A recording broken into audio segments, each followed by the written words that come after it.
আমি কায়মনো বাক্যে প্রার্থনা করি যে অতীতে যা ঘটেছে তা ঘটবে না, কারণ এটা আমাদের জন্য চরম বিপর্যয় ডেকে আনবে।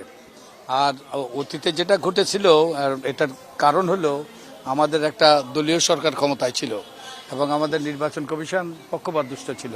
তো এইবার একটা দলীয় সরকার ক্ষমতায় আছে, আর নির্বাচন কমিশন আমি আশা করি যে তারা দল নিরপেক্ষ। তো তারা জনগণের ভোটাধিকার নিশ্চিত করার জন্য তারা অঙ্গীকারাবদ্ধ, এবং আমি যতটুকু জানি যে সরকারের পক্ষ থেকে কাউকে জিতানোর কোনো রকম তাদের দূরভিসন্ধি নাই। তো আমি আশা করছি যে একটা সুষ্ঠু নিরপেক্ষ নির্বাচন হবে এবং প্রত্যেকেই তাদের ভোটাধিকার প্রয়োগের সুযোগ পাবে। একই সাথে আমি বলতে চাই এটার অনেকাংশে নির্ভর করবে আমাদের রাজনৈতিক দলগুলোর উপর, আমাদের রাজনৈতিক দল এবং তাদের প্রার্থীদের উপর।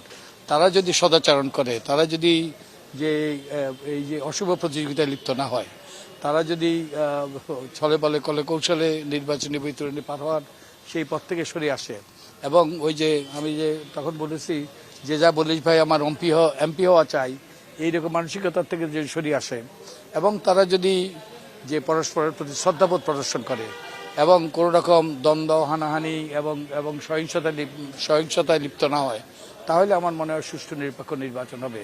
আমার মনে হয় যে আমাদের তখন নির্বাচনী ট্রেনটা স্টেশনে পৌঁছবে। তো এটা হ্যাঁ সরকারের উপর নির্ভর করে, নির্বাচন কমিশনের উপর নির্ভর করে, কিন্তু বহুলাংশে নির্ভর করে রাজনৈতিক দলগুলো এবং তাদের প্রার্থীদের সদাচরণের উপর। তো আমরা আশা করি যে তারা অতীতের অভিজ্ঞতার আলোকে তারা যেন অতীতের যেই সকল অন্যায় অসঙ্গতি এবং হানাহানি দ্বন্দ্ব এগুলোর থেকে দূরে থাকবে এবং সবাই একটা গণতান্ত্রিক মূল্যবোধের পরিচয় দেবে এবং একটা শান্তিপূর্ণ পরিবেশে নির্বাচনটা নিশ্চিত করবে।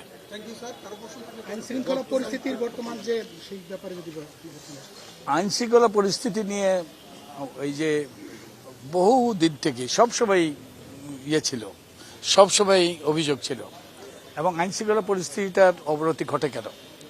অবনতি ঘটে কারণ আমাদের যারা নির্বাচনে অংশ নিচ্ছে প্রার্থীরা এবং দলগুলো, তারা সদাচরণ করে না এবং তারা মারামারি, তারা অশুভ প্রতিযোগিতায় লিপ্ত হয়।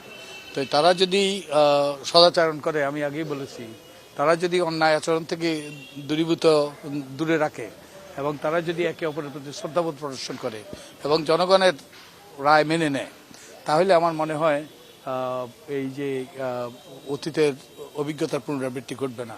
তো এটা আমি বলবো যে এটা বহুলাংশে নির্ভর করে আমাদের রাজনৈতিক দলগুলো এবং তাদের মনোনীত প্রার্থীদের উপর, এবং অর্থাৎ বলটা আমাদের রাজনৈতিক দলের কোর্টেই বস্তুত।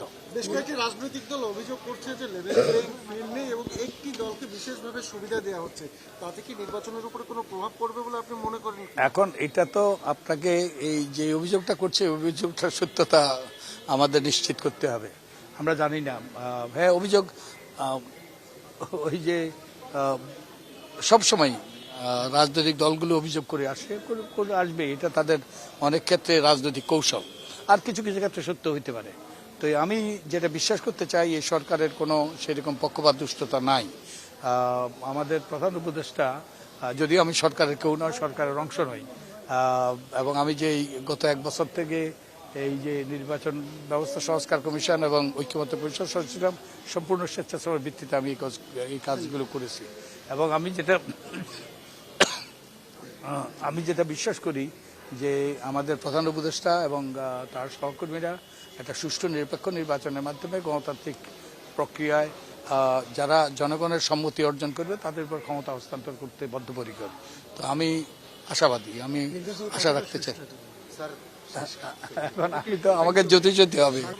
আপনারা যদি আমাদের নির্বাচন ব্যবস্থা সংস্কার কমিশনের সুপারিশগুলো দেখেন, আমরা কিন্তু যেই সুপারিশ করেছি সেই সুপারিশটা নির্বাচন কমিশন গ্রহণ করে নাই।